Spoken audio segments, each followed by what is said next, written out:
Hello, आप सभी का हमारे चैनल में स्वागत है। अगर आप हमारे चैनल पर नए हैं तो सब्सक्राइब करना न भूलें।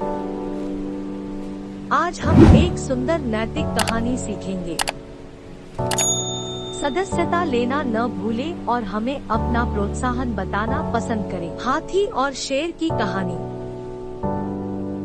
एक बार एक जंगल में एक शेर अकेला बैठा हुआ था। वह अपने बारे में सोच रहा था कि मेरे पास तो तेज धारदार मजबूत पंजे और दांत है, साथ ही मैं एक बहुत ही ताकतवर जानवर भी हूँ, लेकिन फिर भी जंगल के सारे जानवर हमेशा मोर की ही तारीफ क्यों करते रहते हैं। दरअसल शेर को इस बात से बहुत जलन महसूस होती थी कि सभी जानवर मोर की तारीफ करते थे। जंगल के सभी जानवर कहते थे कि मोर जब भी अपने पंख फैलाकर नाचता है तो वह बहुत सुंदर लगता है। यही सब सोचकर शेर बहुत दुखी हो रहा था। वह सोच रहा था कि इतना ताकतवर होने और जंगल का राजा होने पर भी कोई उसकी तारीफ नहीं करता है।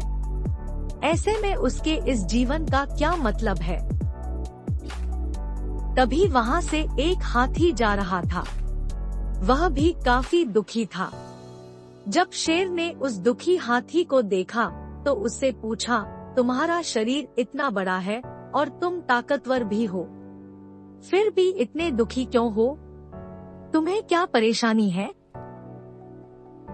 दुखी हाथी को देखकर शेर ने सोचा कि क्यों न मैं इस हाथी के साथ अपना दुख बांट लूं।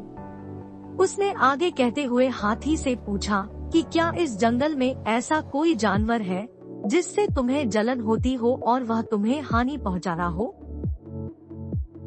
शेर की बात सुनकर हाथी ने कहा, जंगल का सबसे छोटा जानवर भी मुझ जैसे बड़े जानवर को परेशान कर सकता है। शेर ने पूछा, वह कौन सा छोटा जानवर है? हाथी ने कहा, महाराज, वो जानवर चींटी है। वह इस जंगल में सबसे छोटी है, लेकिन जब भी वो मेरे कान में घुसती है तो मैं दर्द के मारे पागल हो जाता हूँ।